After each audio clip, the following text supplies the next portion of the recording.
Amen. Well, good morning. I'm so glad that you're here. This is really a great week. We will have a Thanksgiving Eve service, which has become one of our favorite services in the entire calendar year at Stonebridge. And this will be the last one we have where all campuses will be invited to this place. So we're just running out of space even for that to happen, and parking and all that kind of stuff.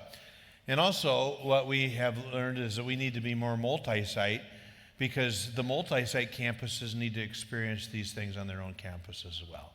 And so if you want to come, that'd be lovely. In Fremont and Millard, for sure you guys. North Platte, probably not expecting you to show up.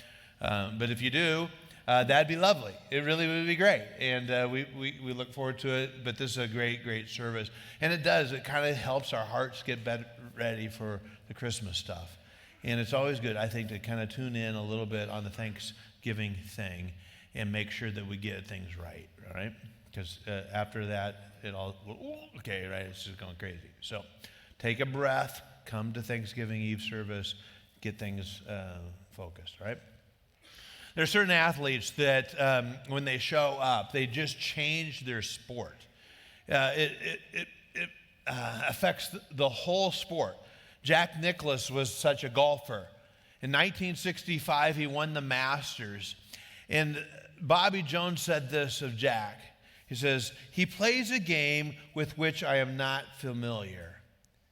He played a game at such a high level of power that the courses, they had to start changing the courses so that it would be more fair for everybody else, because he began to overpower the course.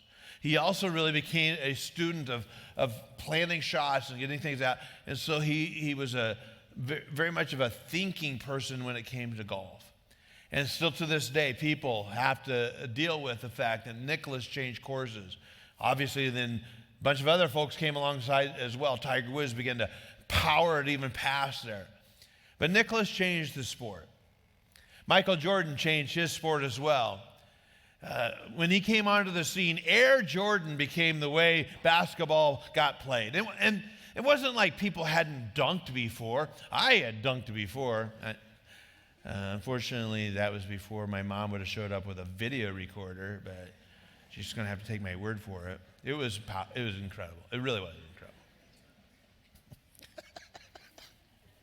And I know you don't believe me, but it's true. And I can bring people here who are credible witnesses. Incredible witnesses. But Jordan played above the rim.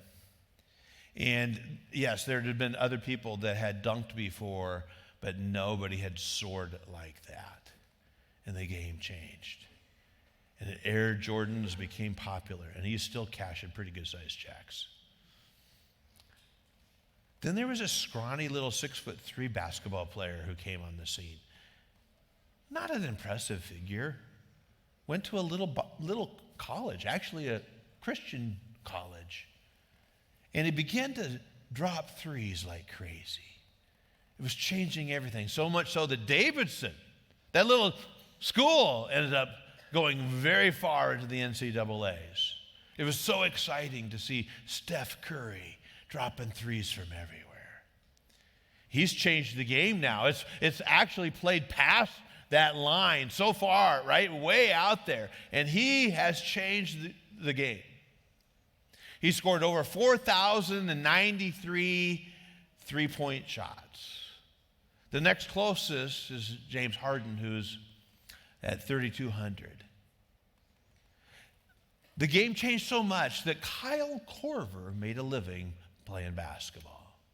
Now, you Creighton fans, you don't know who Kyle Korver is? I can't believe you're not responding to that. Kyle Korver was an average player in high school.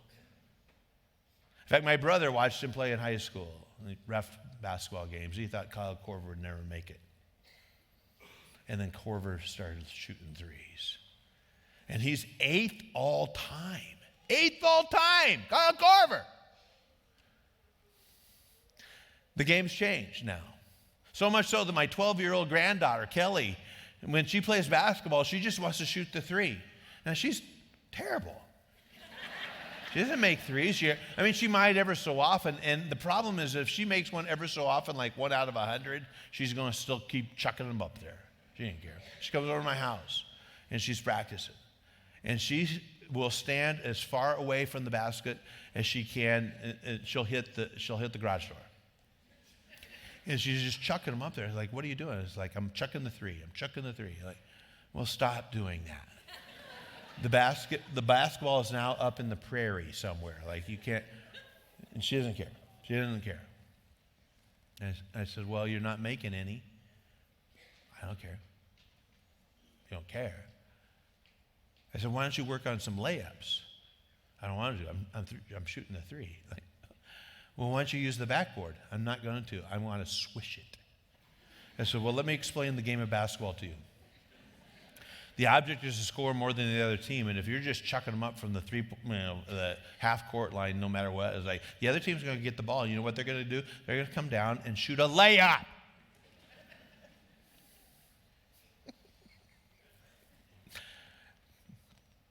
It's changed the game. Now there's a young girl, Caitlin Clark. She's shooting NBA threes in the WNBA, and it's changed everything there as well. I read Steph Curry's book, Shot Ready. It's an amazing read, partly because it's got a lot of pictures in it. I really like that. Mostly Sports Illustrated stuff. It's really, really great.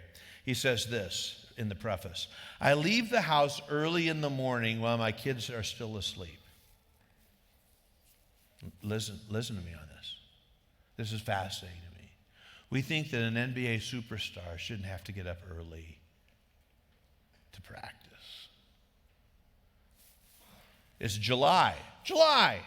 So the school parking lot is empty when I drive in, but I know the code to let myself in. This high school gym is on the short list of courts I can use in the summers without anybody knowing. The key to these summer workouts, as in most of life, is getting started before everyone else's day begins. Usually I meet my trainer, Brandon Payne, and we focus on the technical details of a particular shot that's on my mind. We practice not until I get the shot right, but until I can't get it wrong. There's some stuff in there.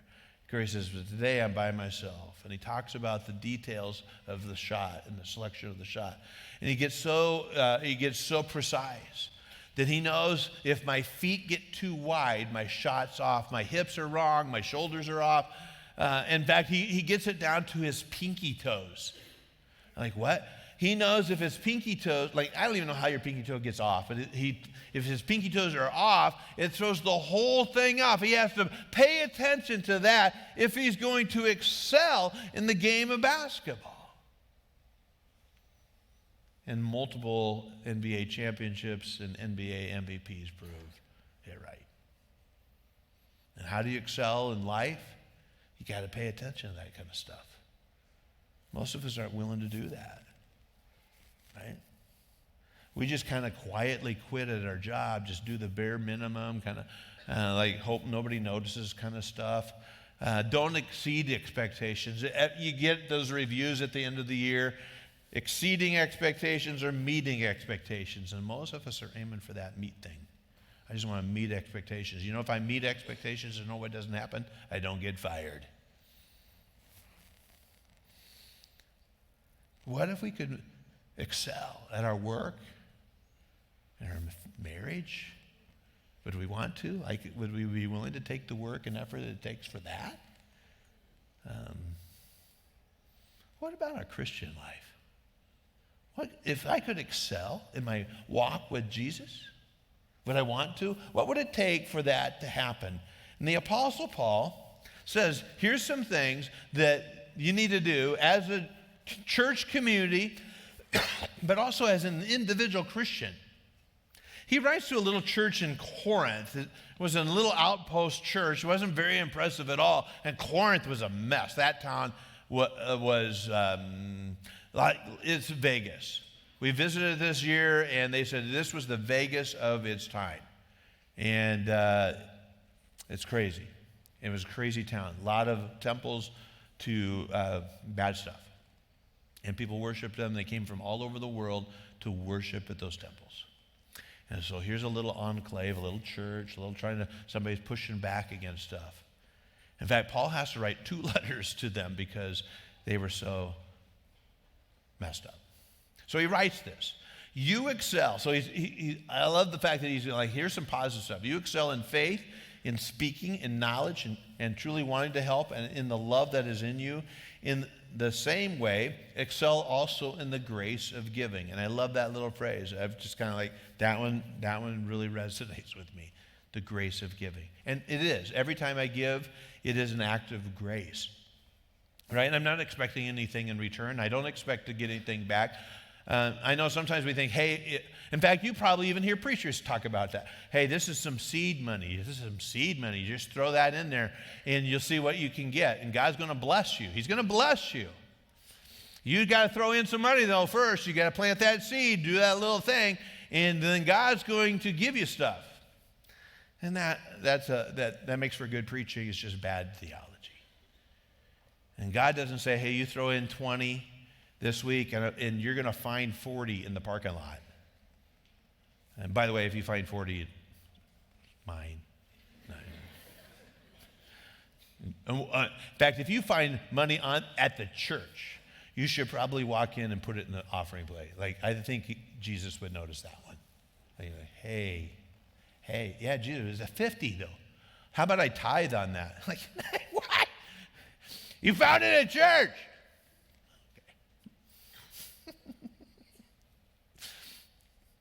So he says, I want you to excel in the grace of giving.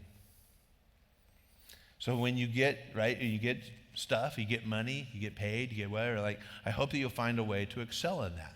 Now, sometimes people's like, hey, they'll say to me, God's really blessed me this year. And I know what that means, like, hey, they got a good raise. Or maybe somebody in their family died or something, right? And I don't probe. Like, I don't want to know, like, if uncle, whatever, like, hey, left you a bunch of money. But usually when somebody says that is like, hey, we're doing really well this year. Business is good. Business is good. And usually what I say to this is, well, that wasn't a blessing. That was a test. In fact, every paycheck is a test. Every bonus is a test. Every time you get money, that's a test. Like, it's a test. It's not a blessing. It's a test. What are you going to do with that? What are you going to do with that? And you should be asking that. Like, when I get a bonus, that's the test, right? It's a test. What am I going to do with that? I get a pretty good, nice little raise next year, or I come into some money. It's always a test. So I know you might say it's a blessing, but it's actually a test. And it doesn't even have to be a lot of money. Whatever it is, it could be a little bit. It's just the test that he's going to do here. So he commends them on their faith. Living a life of faith is really truly what we do. It should go without saying that the church family, we should be people of faith. We should be constantly taking steps of faith. But unfortunately, sometimes we just kind of start calculating the risk. Faith is a risk, but oftentimes we start calculating it out. And truly, like, there are certain things that we need to count the cost for. Like, it'd be very foolish to say, hey, we're going to build a building, but we don't have no money yet, or we need to start construction without any of that. And what happens oftentimes is that we think that's faith, but that's just foolishness. So we have to count the cost. But most of the time when we do a building project or do anything like that, it's always a risk because we just don't know. We rarely have an idea of how much money is going to come in. We think we might have. We don't make anybody sign a contract like, hey, how much are you going to give to pave the way? Well, I don't know. Well, you need to sign this. No, we don't do that. I mean, that would be weird, right? It'd be awkward. And I think it'd be un-Jesus-like. But taking steps of faith for a church is essential. Unfortunately, oftentimes we stop. I don't know, for many reasons. Maybe things go bad, I don't know, but we stop taking steps of faith. And I love the fact that this church has taken steps of faith all along the way. I remember a long time ago, we were approached by Nebraska Christian College, which is no longer in existence, by the way. So this makes it even more, I think, incredible, is because our gift to them was an act of grace. Like, we really truly believe that, and they can do whatever they want with that money, and they did, and they spent it. Unfortunately, it just didn't make it. But they were going to move from Norfolk to Omaha. And that was going to take a sizable amount of money.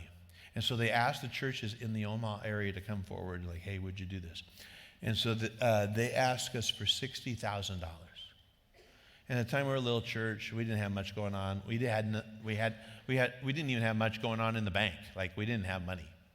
And I thought, $60,000, wow, that's okay. That's a lot of money for a church that doesn't have no money, right? And so bless our elders' hearts, because I presented like, hey, what do you think? I remember Mike McCrary. He said, I don't think we should do 60. And I thought, oh, good. He says, I think we should do 90. I said, that we can't do that. He goes, yeah, I think we can. Like, well, I don't think we can. I know what Linda and I are doing, and this makes no sense. So guess what we did? We pushed past the 90. Our church didn't suffer. We didn't lose nothing. We moved forward. And it was an incredible gift of grace. And when we moved out here, it was an act of grace. We were moving 5+ miles west out here in the wild west of Omaha. Would anybody come? Would anybody help us? Would anybody show up, right? And we did, no. And there was no subdivisions to the north. There was no subdivisions to the west. Standing Bear Elementary was here. And we thought, hey, these 17.5 acres, boy, this could be it. This could be the future. And that little church of a few hundred people came up with a lot of money and took a step of faith. We built a building. And then we opened up campus. I mean, I could walk you through the whole thing. And it's been a step of faith over and over and over again. Why? Because we truly believe that we are called by God to reach our community.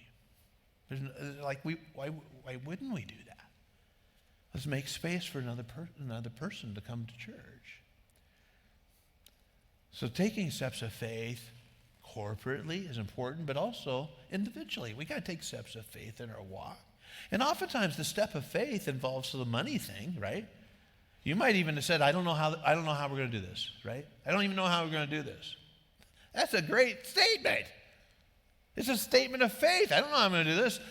I don't think you should be foolish, but at the same time, it's like, well, have you ever gotten to a point where you said to your spouse or to Jesus, I don't know how we're going to do this? And I really think that when we say that to Jesus, he'll smile a little bit. Like, I think we can do this. All right. He talks about their speech. They were an edifying church, an encouraging group of people. Their speech was not abusive or vulgar. There was no gossip or backstabbing. By the way, doesn't that sound like a great church? You ever been in a church where gossip is a pretty big deal? Right? And here, we used to, you know what we called that years ago? Gossip in the church? The prayer chain. Hey, we had this prayer chain. It's like, hey, gosh, I need some prayer. You know, like our marriage is going bad, and I don't know. I think she's going to move out. Could you pray for us? Sure. Hey. Get on the bat phone. You know, you're telling people, hey, I don't know if you know this, but I don't know if you know this. I don't know if you know this, but now we have a prayer chain here, but we really are pretty guarded with it. We rarely use people's last names. We want to pray for people, but at the same time, we have to have people on that prayer chain that we can trust. You can't just be gossiping about people. Vulgar language, backstabbing, honest and helpful speech, that's a great thing to say about a person, and that's a great thing to say about a church. Knowledge, he talks about they're excelling in their knowledge about Jesus, discovering truths about him. And that is important. And again, I think it's important. I love the fact that we're so many people, hundreds and hundreds of people now are in pretty serious Bible study stuff. Probably every day now, there's hundreds and hundreds of people from our church that are doing studies. And we keep hearing how exciting it is. In fact, groups are saying, I don't want to find a new group. Let's just stay with this group and let's move to the next one. So in January, we're going to start a new small group thing, and you should sign up for that. because I want you to excel in your knowledge, but not just for knowledge's sake. Like, I don't think you should have to memorize stuff and, like, hey, I've memorized things. But that I learn not more about him, but I learn more about who he is and how I can become like him. And then he says, I want you to excel in this gift of God in the giving world. Well, he says this, 2 Corinthians 8:8, I'm not commanding you to do this, but I'm testing how genuine your love is by comparing it with the eagerness of the other churches. So there were other churches who were very eager to give. And I've kind of struggled with this because I didn't know if it was fair for Paul to compare this church with this church kind of stuff. And I don't think it's probably a good idea for me to do that, but the Apostle Paul must have thought it was an okay thing for him to do. Is I'm going to test you here, and I want you to step up your eagerness to give like these other churches are doing. Don't sit this out. And that's fascinating. And I don't think they were having a contest like, we got more, we raised more money and we're better than you and you guys are terrible. Like, I don't think that's what it was. But he wanted to say, hey, these other churches are really getting into this giving thing, and I'd like you to excel in this.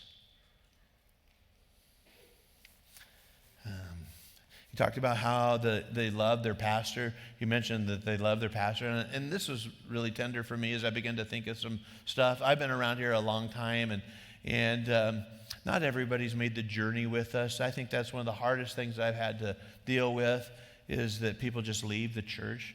And I get it. There's some times like we might hurt or disappoint or I don't know. But it seems like lately that people have been breaking up with us over text messages like, hey, take us off the serving schedule. Like, what? What? And no response. Like, we're done. Like, what? And those are difficult conversations. I just call them up and see what's going on, right? But there's been people who've stayed with us a long time. And that's incredibly tender to me. Recently, I think I was going out this door, and Jim Miller and Steve Nass and Scott Braz were there. And I just lost it. Jim and Steve were here before I got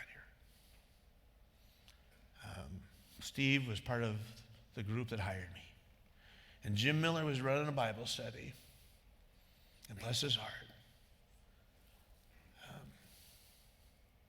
Scott came a little bit later.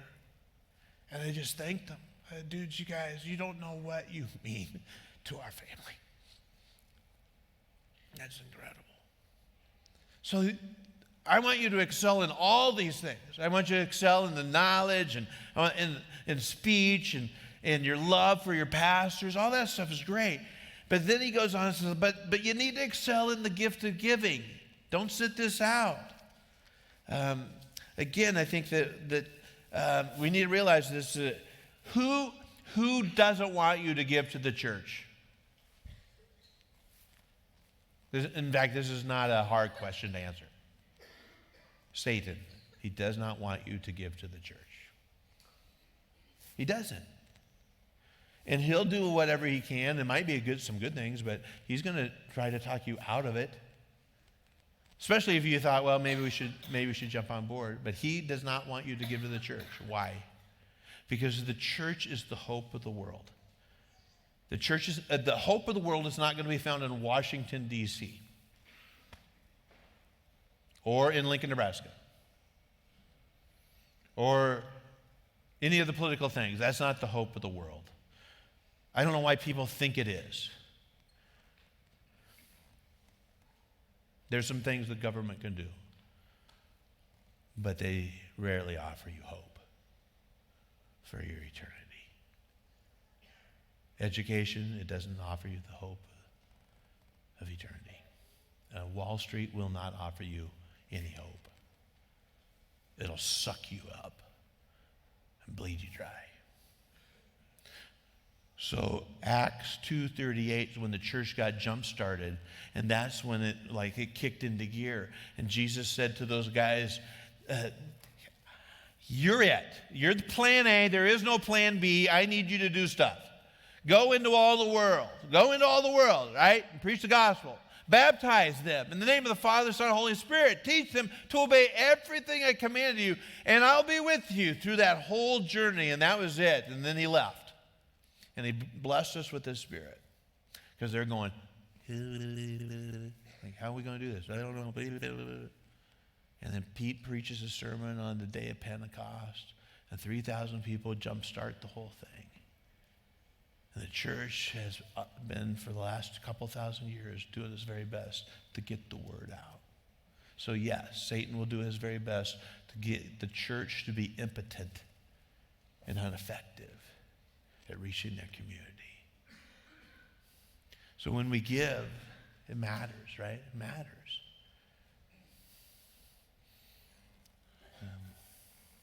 But Satan's going to try to talk you out of it. In fact, it might sound like this, and this is how innocent it might be. You're going to go, I'm going to start next year. I'm just going to start once we get past Christmas. And here's what you're going to say. Because I want my kids to have a great Christmas. And that sounds so spiritual, right? It sounds so spiritual. I want my kids to have a great Christmas. I want your kids to have a great Christmas too. I'm not saying I don't want them to have a great Christmas. I'm just saying that that's a tactic that Satan's going to use so you won't give. Because you're going to spend more money than you thought. And you're going to crank it up on that card thing. And then you're going to look at it in January going, oh, I can't do it. How are we going to do this, right? You're just going to talk yourself out of it. So maybe you start with, right, today, if you are married, you can go home and talk about it with your spouse and say, I think we should probably do this. And that's a little prompting from the Holy Spirit. Like we haven't given. In fact, you're probably going to have a year-end meeting. Linda and I had that as well. It's like, hey, here's our income, here's the expenses, here's our giving, all that kind of stuff. It's the State of the Union thing. And I would like for you to have that meeting. And I think probably you might want to say, and this is probably where you'll stop. You're not going to say this. What did we give to the church this year? Right? Now, if it's zero, all right, then it's going to be pretty easy to exceed expectations next year. Start somewhere, right? Start somewhere. Paul said in this, 2 Corinthians 8, I'm not commanding you to do this, but I'm testing how genuine your love is by comparing it with the eagerness of other churches. So he's testing our love. How does Jesus know if I love him or not? Am I singing? My church attendance? My volunteer time? No. My giving. Ugh. So you can go have that conversation. You're married. In fact, you should have that conversation. If you're spiritually single, meaning that your spouse isn't along for the ride yet, you should sit down and talk about it too. And you can just say, hey, I'd like to start giving to our church. I mean, I know we're not on the same page, but I'd like to start doing that. See how it goes. And I'm not trying to make your marriage more difficult. All right? But just have the conversation. And if you're single, you don't have to talk to anybody about it. You just make that decision. You can look at your stuff and go, here's my strategy this next year, where I want to go. And it might be the Pave the Way project, right? And you guys here at 10 o'clock here in Omaha and in Fremont, this is the service where it gets a little rough with parking. And some of you have lost your salvation already today because of your parking problems. You had to park so far away.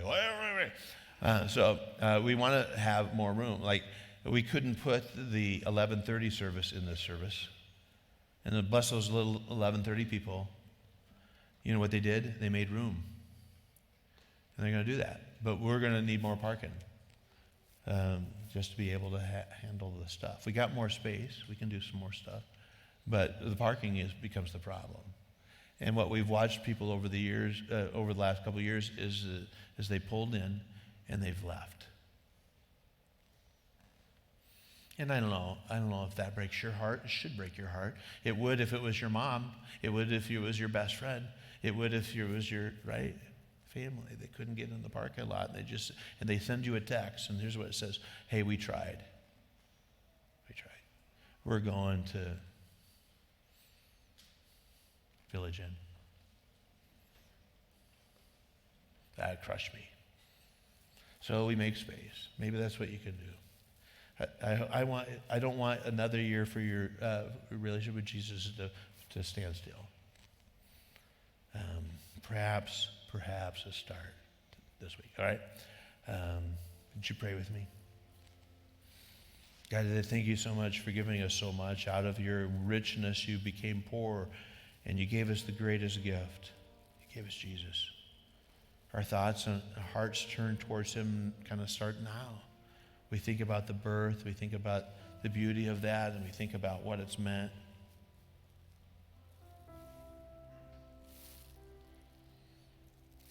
We're grateful. So out of a grateful heart we give, out of a grateful heart we serve, out of a grateful heart we invite.